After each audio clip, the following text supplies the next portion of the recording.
Before I take you on a little adventure of reimagining your lives, I would like you to join me in this crazy thing we do when we're on expedition. So if you could raise your right hand up and then reach for your left ear and give it a real good massage, give it a pull, keep doing that. I know it sounds a bit crazy. And then do the same with the other hand and the other ear. Yeah, so your ears are like antennae. When you massage the tips of your ears, it wakes you up. And this is something that we do on expeditions when we are exhausted and haven't had much sleep. When you're exhausted, we all know you get cranky, and it leads to accidents when you're in remote places. So the image behind me, as you can see, it is very cold. -28. This was my COVID project. Whilst people were busy doing gardening and painting houses, I realized that I couldn't lead any expeditions, and I was left really with very little work other than a little bit of talking via Zoom to some businesses that needed cheering up about my stories. So I applied on a whim to be on a polar expedition to gather sea ice for science. And that sea ice would then be transported to the NOC at Southampton, and they were looking for microplastics. What actually happened on this expedition is we had some horrendous weather. I mean, unbelievable winds, -28 degrees, 120 kilometre winds, and we were stuck in our tent. 3 females. They're all strangers, they're not my best buddies. We could barely talk to each other, that's how noisy it was. And what had happened is the tent pole had actually snapped. So every 2 hours, one of us had to leave the tent and shovel the snow off the tent so that we would not get crushed alive. It was not fun. And I did question what on earth I was doing there and how I'd got there. This next photo was taken on the north face of Elbrus. Elbrus is the highest peak in Russia. It is actually the highest peak in Europe. And the north face of any mountain is really not for the faint-hearted. It isn't somewhere you want to go and spend any time because the weather can change very, very quickly. And it's very exposed. And the reason why we chose the north face was actually because it would be unassisted. And so there's no help, and it feels really, a real challenge. In the picture, you'll notice that I don't look very wide awake. We'd been moving for 7 days, carrying all our own equipment, 60 kilos to be precise. I weigh 50. Leaving the stuff, going back down, bringing more stuff, leaving food, tents, so on and so forth. There was 5 of us on the team. It was very difficult conditions. 1 minute it would be sunny and you'd be in a t-shirt. The next minute the winds would start and you'd have to start putting layers on to protect yourself. A real sort of tricky time because you have to really regulate your body temperature because you can freeze if you sweat.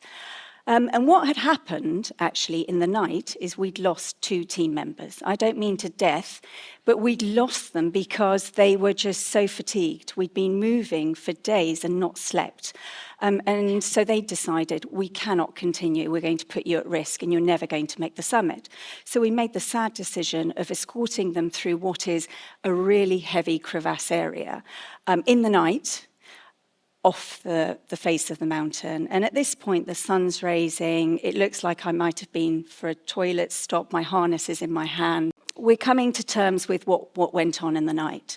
Morale's really low.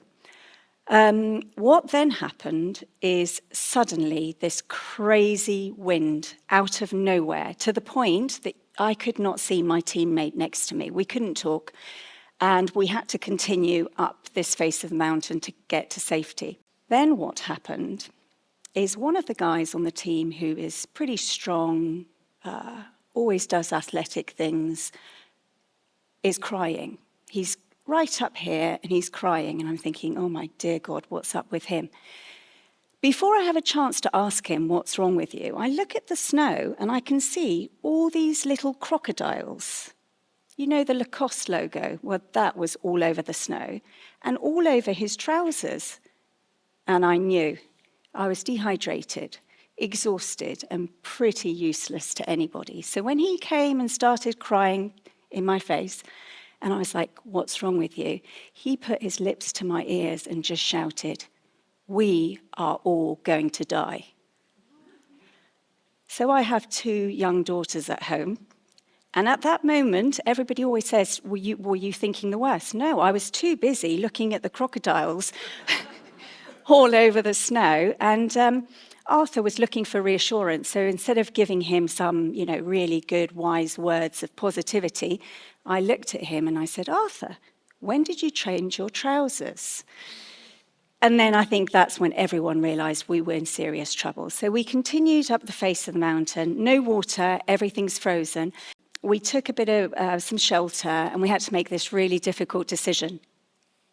Do we continue for the summit? The summit is 100 meters away. Or do we turn back?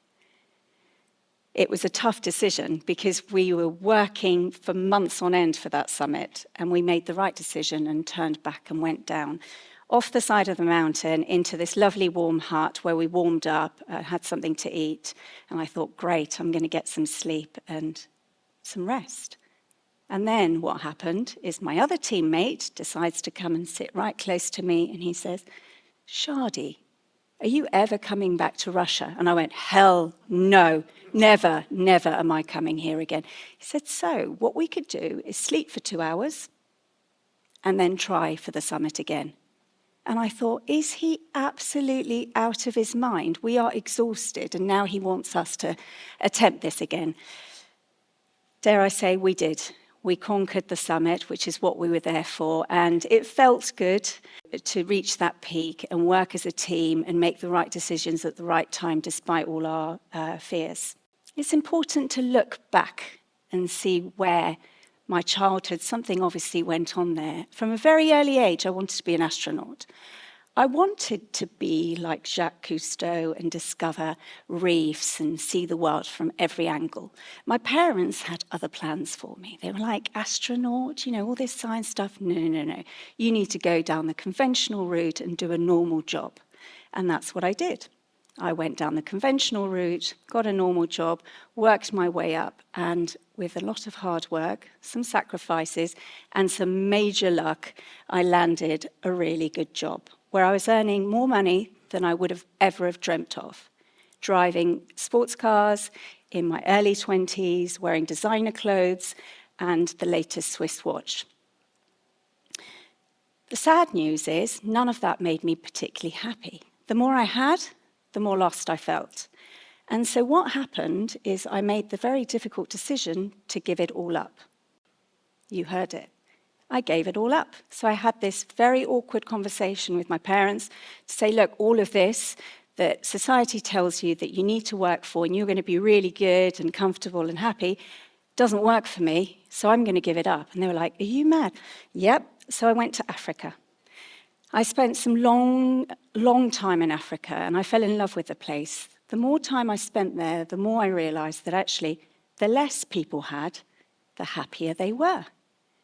And so I promised myself that when I returned back to the UK, that I wasn't going to fall into this loop of having stuff and buying stuff. And to this day, if anybody comes to my house, the first question is, "How long have you lived here?" Because I don't have a lot of stuff. It's pretty bare. When I came back to the UK, I had to find something to do. And I heard of an amazing couple, local couple, who were trying to build an A&E department for Southampton General for children. And they needed to raise £5 million. And I was like, that's so amazing. I want to get involved in that. To do something that's selfless and help others, that would be so great. But how am I going to do that? I thought, I hate heights, so I'm going to scale the Matterhorn.